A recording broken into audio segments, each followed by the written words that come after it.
நம்முடைய வேத புத்தகத்தை நாம் திருப்பிக் கொள்வோம். மார்க்கு சுவிசேஷ புஸ்தகம் 10வது அதிகாரம் 47வது வசனம் 48வது வசனம். அவன் நசரேயனாகிய இயேசு வருகிறார் என்று கேள்விப்பட்டு, இயேசுவே தாவீதின் குமாரனே எனக்கு இரங்கும் என்று கூப்பிடத் தொடங்கினான். அவன் பேசாதிருக்கும்படி அநேகர் அவனை அதட்டினார்கள். அவனோ, தாவீதின் குமாரனே எனக்கு இரங்கும் என்று முன்னிலும் அதிகமாய் கூப்பிட்டான். போதும். கர்த்தருடைய பரிசுத்த நாமம் மகிமைப்படட்டும். நம்ம வாசித்ததான வேத பகுதியினுடைய பின்னணி நமக்கு நன்கு அறிந்ததே. இங்க பர்திமேயு குருடன் இயேசு கிறிஸ்து வருகிறார் என்பதை கேள்விப்பட்டு, இயேசு வருகிறார் என்பதை அறிந்து கொண்டவனாக, தாவீதின் குமாரனை எனக்கு இரங்கும் என்று கூப்பிடுகிறான். அங்க அருகில் இருக்கிறவங்களாம் அவனை அதட்டுறாங்க, அமைதலா இரு அப்படின்னு சொல்லி. ஆனா அவன் அமைதலா இருக்கல, மாறாக தாவீதின் குமாரனே எனக்கு இரங்கும் என்று முன்னிலும் அதிகமாய் கூப்பிட்டான் அப்படின்னு வேதம் சொல்லுது. அவன் கூப்பிட்டதான அந்த கூப்பிடுதல் இயேசுவை நிற்க வைத்தது. His cry stopped Jesus. அவன் கூப்பிட்டதான அந்த சத்தம் இயேசுவை, பயணமா நடந்து போய்கொண்டிருந்த இயேசுவை நிற்க வைத்தது, கவனிக்க வைத்தது. அவனை அழைச்சிட்டு வாங்கன்னு கூப்பிட்டு அவனுக்கு ஒரு பரிபூர்ணமான சுகத்தை இயேசு கொடுக்கிறார். அவனுக்கு மீண்டும் பார்வை வந்தது. இதுதான் அந்த சம்பவம். இப்ப இதுல இருந்து இன்னைக்கு நம்ம என்ன கற்றுக்கொள்ள போகிறோம் அப்படின்னா, இங்க சில காரியங்கள் நடந்தது. பர்திமேயு குருடன் கூப்பிட்டதான அந்த கூப்பிடுதல்ல சில காரியங்கள் நடந்தது. அவை அனைத்தும் வல்லமையுடையது. அவை அனைத்திற்கும் ஒரு திறன் இருந்தது. அவை அனைத்திற்கும் ஒரு பலன் இருந்தது.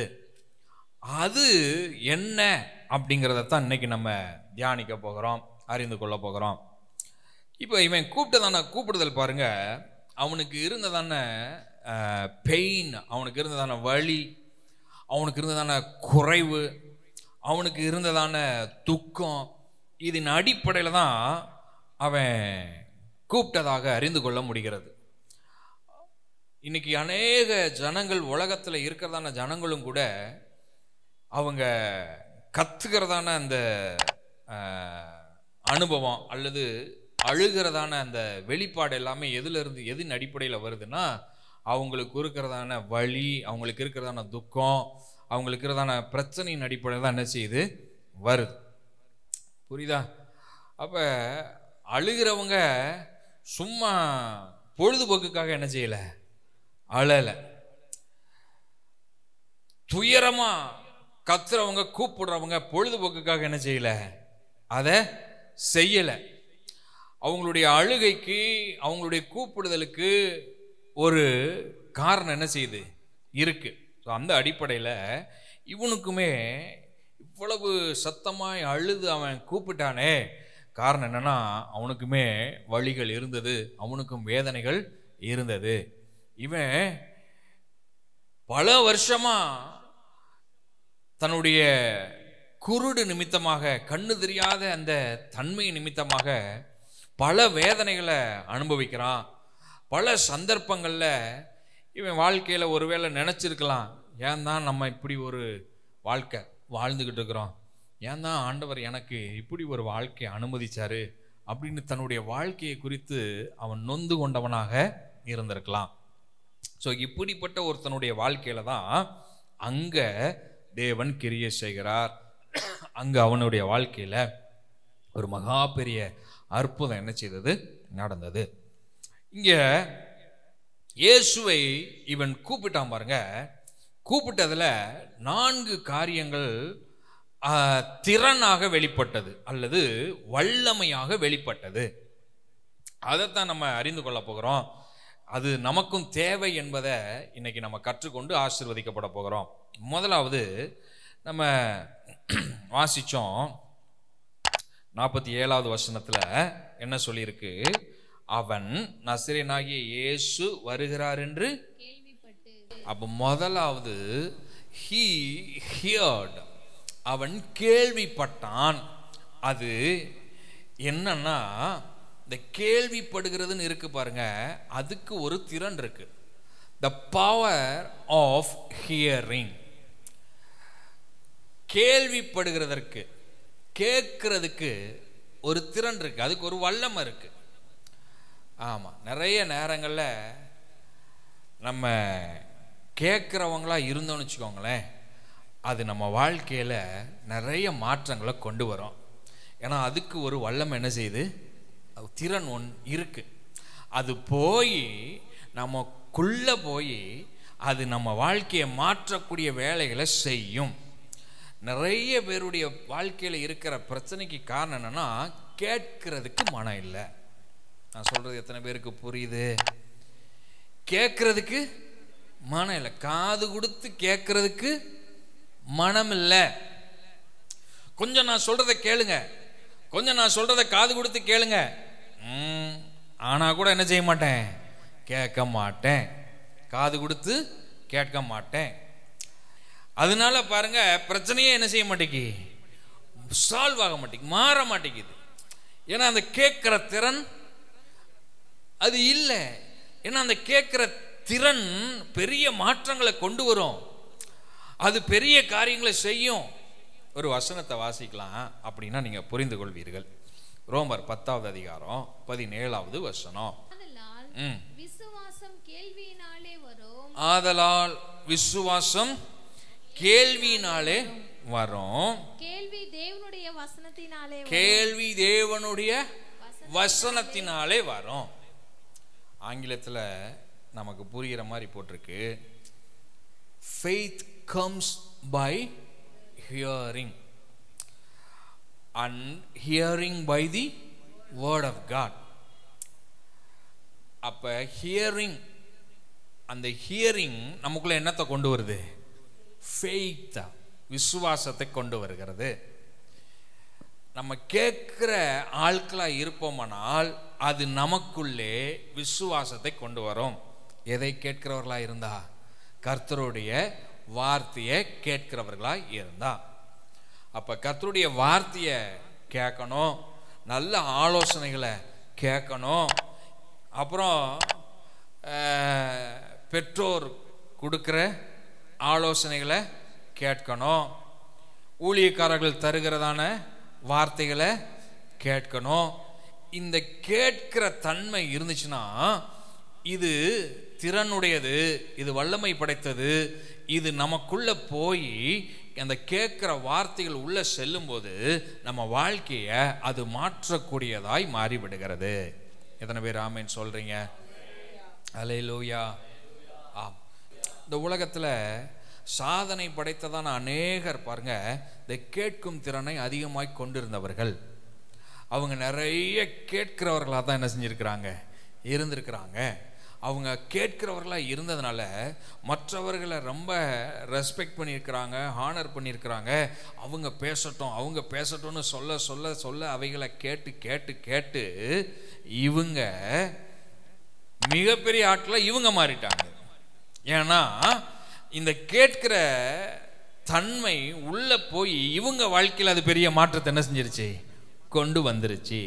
அல்லேலூயா. நிறைய நேரங்களில் நம்ம நீங்க சொல்லி நான் என்ன கேட்கறது அப்படின்னு நம்முடைய செவிகளை அடைத்தவர்களாகவே இருக்கிறோம். கேட்பதற்கு நம்முடைய செவிகள் எப்படி இருக்க மாட்டேங்கி, திறந்ததா இருக்க மாட்டேங்கி.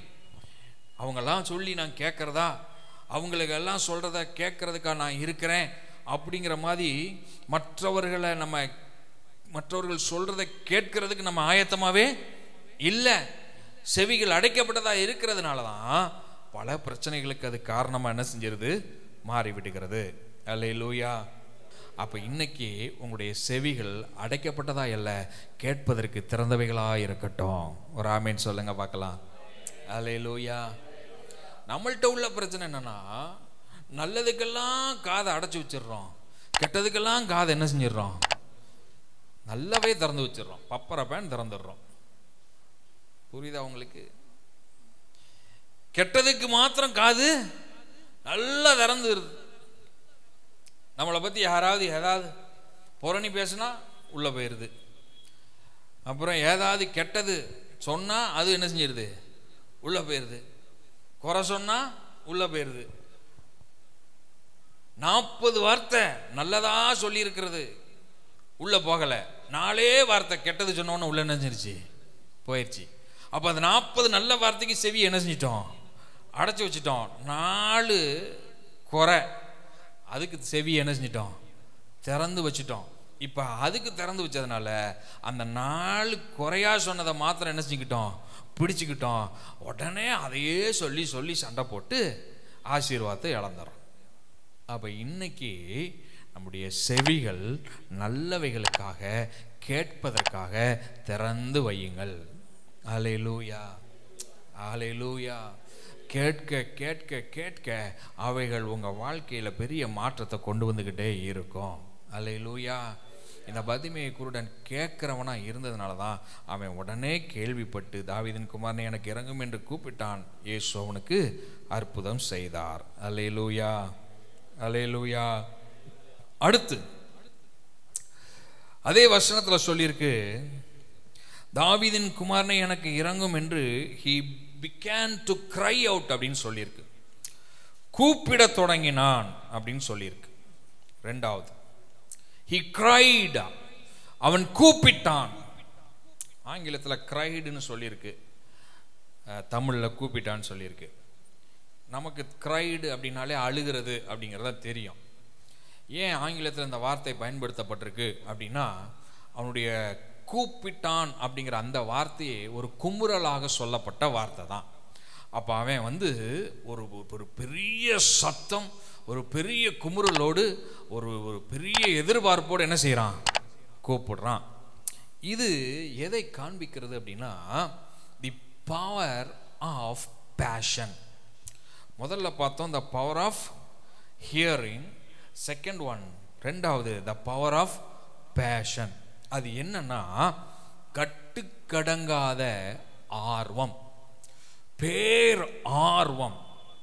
இன்னைக்கு நம்ம வாழ்க்கையில பேர் ஆர்வம் உடையவர்களாக இருந்தால் மாத்திரம்தான் அநேக காரியங்களை நம்ம சாதிக்க முடியும். ஆர்வமே இல்லாத ஆளாக இருந்தோம்னா, ஒரு பேஷனே இல்லாத வாழ்க்கை வாழ்ந்து கொண்டு இருப்போமானால் அந்த வாழ்க்கையில் நம்ம நம்ம நம்ம பிரயோஜனமற்றவர்களாகவே இருந்துட்டு போயிடுவோம். அதில் சொல்லிக்கொள்கிற அளவுக்கு எதுவும் இருக்காது. அப்போ we need a passion to live our life. Christian life, we need a passion. கிறிஸ்தவ வாழ்க்கையில் ஒரு பேர் ஆர்வம் என்ன செய்யணும், இருக்கணும். ஆண்டவருக்காக எதையாவது செய்வேன், ஒரு 4 பேரை ரட்சிப்புல நடத்துவேன், ஒரு 4 பேருக்கு இயேசு நல்லவர்னு சொல்லுவேன். ஒரு பேஷன் என்ன செய்யணும், இருக்கணும். நான் சொல்றது எத்தனை பேருக்கு புரியுது?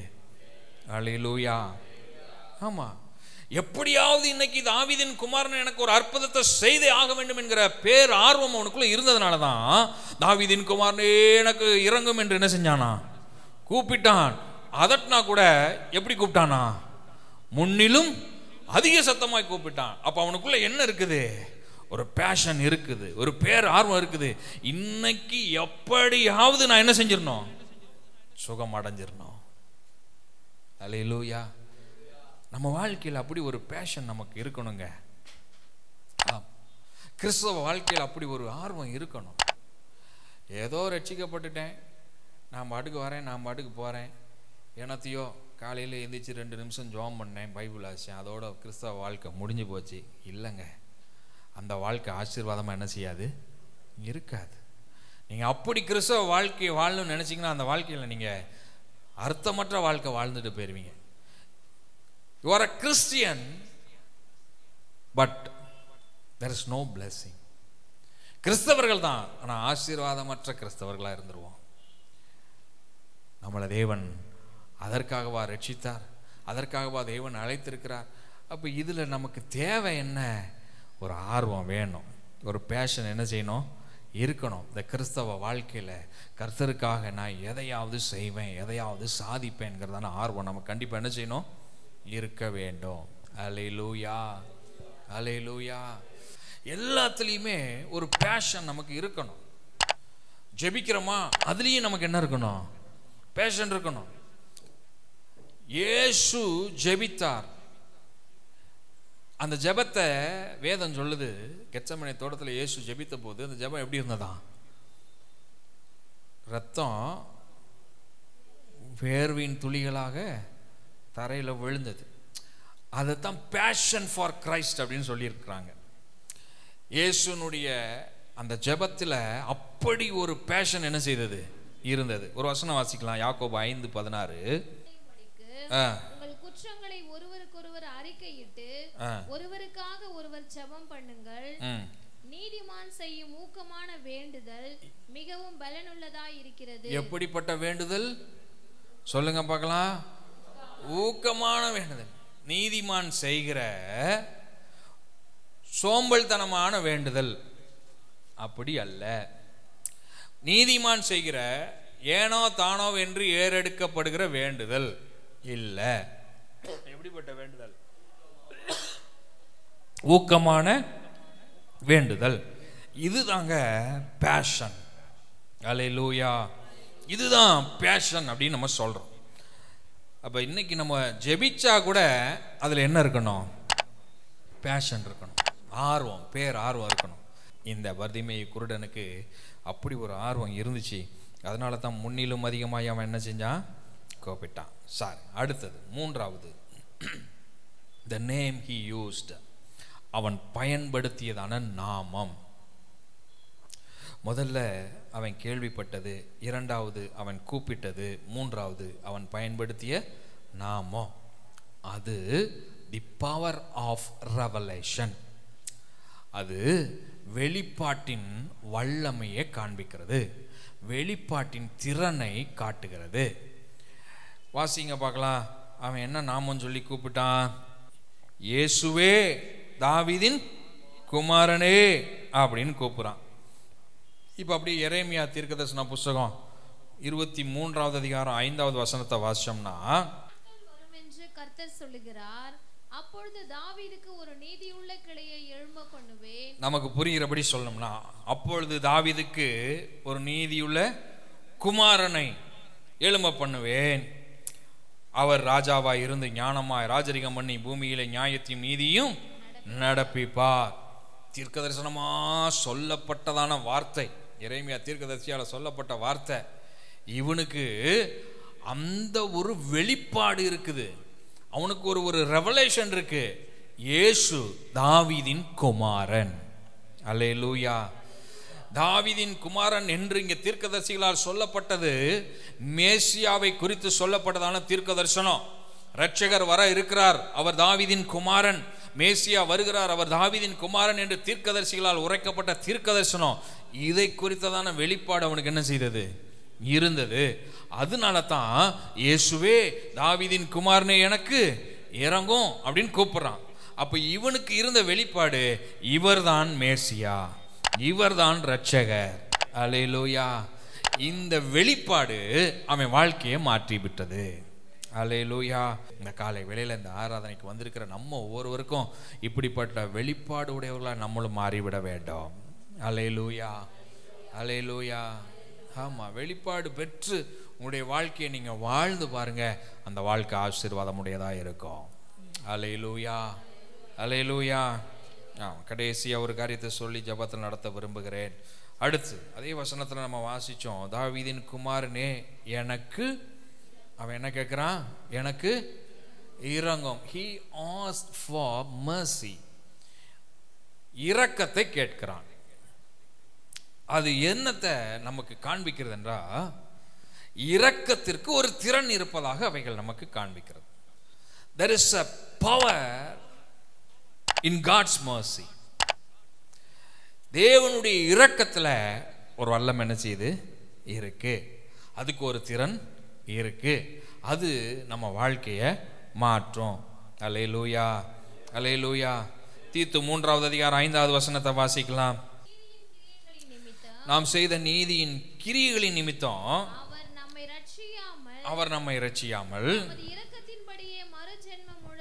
தமது இரக்கத்தின்படியே மறுஜென்மம் முழுக்கினாலும் பரிசுத்த ஆவியினுடைய புதிதாக்குதலினாலும் நம்மை ரட்சித்தார். புரிகிற மாதிரி சொல்லணும்னா, அவருடைய இரக்கத்தின்படி நம்மை அவர் ரட்சித்தார். இந்த இடத்துல உட்கார்ந்திருக்கிற உங்க ஒவ்வொருவரையும் அவருடைய இரக்கத்தின்படி கர்த்தர் ரட்சித்திருக்கிறார். அல்லேலூயா. நம்ம ஒவ்வொரு மேலேயும் அவர் இரக்கம் வச்சதுனால நம்மளை என்ன செஞ்சிருக்கிறாரு? ரட்சித்திருக்கிறார். இல்லை என்ன பெரிய நீதிமானா, உத்தமனா, நான் என்ன பெருசா சாதனை படைச்சாலா? இல்லை, தேவனுடைய இரக்கம் என் மேலே இருந்தது, அதனால அவர் என்னை ரட்சித்திருக்கிறார். எத்தனை பேர் ஆமென் சொல்றீங்க? அல்லேலூயா. நான் நீதிமான் என்று சொல்லிக் கொள்வதற்கு நம்மிடத்துல ஒன்றும் இல்லை, நம்ம தகுதியற்றவர்கள். ஆனால் அந்த இரக்கம் தாங்க ரட்சிப்பை பெற்று தந்திருக்க. அல்லேலூயா. அந்த தேவனுடைய இரக்கம் நம்ம வாழ்க்கையில் இருந்துச்சுன்னு வச்சுக்கோங்களேன், அந்த இரக்கம் ஒவ்வொரு நாளும் நம்ம வாழ்வதற்கு வேண்டிய கிருபைகளை கொடுத்து நம்மளை ஆசீர்வதித்து நடத்துகிறது. அல்லேலூயா. தேவனுடைய இரக்கம் இல்லாமல் நம்மளால் ஒன்றுமே செய்ய முடியாது. எல்லா ஆசீர்வாதத்திற்கும் அடித்தளமாக தேவனுடைய இரக்கம் தான் இருக்கிறது. நம்ம வாழ்க்கையில் நம்ம ஆசீர்வதிக்கப்படணும்னா அந்த ஆசீர்வாதத்திற்கு அடித்தளமே காட்ஸ் மர்சி, தேவனுடைய இரக்கம் தான் அதற்கு அடித்தளம். ஆமென். இவன் அதை புரிந்து கொண்டான், இந்த பர்திமேயு. அதனால பாருங்க, எனக்கு இரங்கும் என்று கேட்குறான். ஹேவ் மர்சி ஆன் மீ, என் மேலே இரக்கம் காட்டுங்க ஆண்டவரேன்னு கேட்குறான். புரியுதா உங்களுக்கு? ஆண்டவரே, நான் இப்படி இருக்கிறேன், அப்படி இருக்கிறேன், நான் அது மாதிரி இது மாதிரி, அதெல்லாம் இல்லை. ஆண்டவரே, நான் தசமபாகம் கொடுத்தேன், ஆண்டவரே சர்ச்சுக்கு ஒழுங்காக வந்துட்டேன், இல்லை. ஆண்டவரே, நான் மற்றவங்களை போல பீடி சிகரெட் குடிக்கிறதில்ல, ஆண்டவரே நான் அதை பண்ணுறதில்ல, இதை பண்ணுறதில்ல, அது எல்லாம் இல்லைங்க. அந்த நம்முடைய நீதி என்று சொல்லப்படுகிற கிரியைகளினால் அல்ல. ஆண்டவர்கிட்ட சொல்லுங்க, உங்க இரக்கம் தான் ஆண்டவரே. அல்லேலூயா. உங்க இரக்கம் தான் ஆண்டவரே என்னை வாழ வைக்கும், உங்க இரக்கம் தான் எனக்கு வேண்டும் ஆண்டவரே, உங்க இரக்கம் கிடைச்சா போதும் ஆண்டவரே. ஆண்டவர்கிட்ட கேளுங்க. அல்லேலூயா. என் மேல மெர்சி காட்மிங்க ஆண்டவரே, இரக்கம் காட்டுங்க ஆண்டவரேன்னு சொல்லி பாருங்க, ஆண்டவரே இரக்கம் காட்டுவார். அல்லேலூயா. நம்ம எப்படிப்பட்ட ஆளாக இருக்கலாம், என்ன மாதிரியான சூழல்லையும் நம்ம இருக்கலாம், ஆனால் ஆண்டவர்கிட்ட இரக்கம் மட்டும் கேட்டுருங்க, அந்த இரக்கம் நம்மளை வாழ வச்சிரும். அல்லேலூயா.